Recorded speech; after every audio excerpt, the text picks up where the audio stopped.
Yeah, it's a funny thing that it's I have a theory. As you go around the world,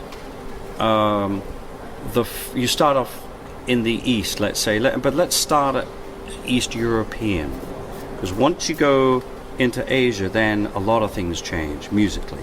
Yeah. But Eastern European, there's a lot of incredible music that is in odd meters, and it's all folk music.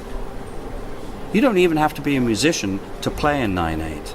You know, Right. most farmers' wives in Bulgaria dance in 9/8. They don't even think about it. It's normal for them. It's culture. It's culture, yeah. So it's interesting that the Eastern European musicians play odd meters very well. They don't necessarily play a fat groove in 4 that well. It's not in the pocket. Then you whiz over to the west coast of America, Los Angeles, and the pocket is great. But now getting to playing 7 or 13, it's a little awkward because it's not part of the culture, you know. Now over the last 30 years, that has changed.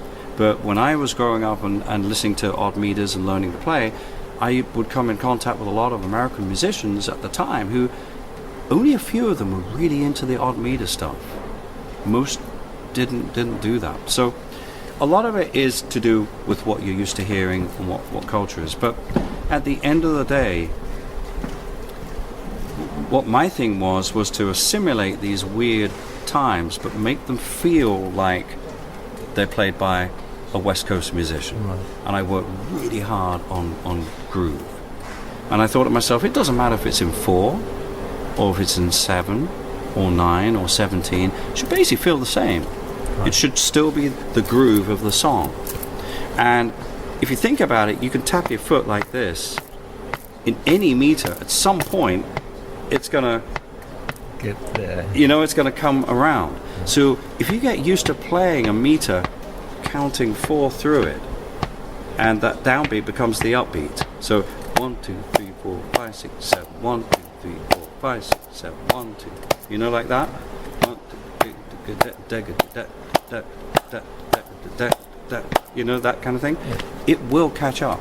Okay. So that's kind of how I play. And a lot of times, if I'm playing, there's a song we do. Let's start in 7. All right, a groove in 7. Okay. Yeah. So.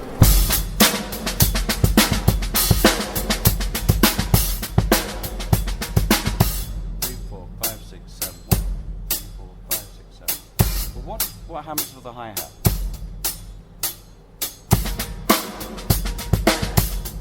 Now.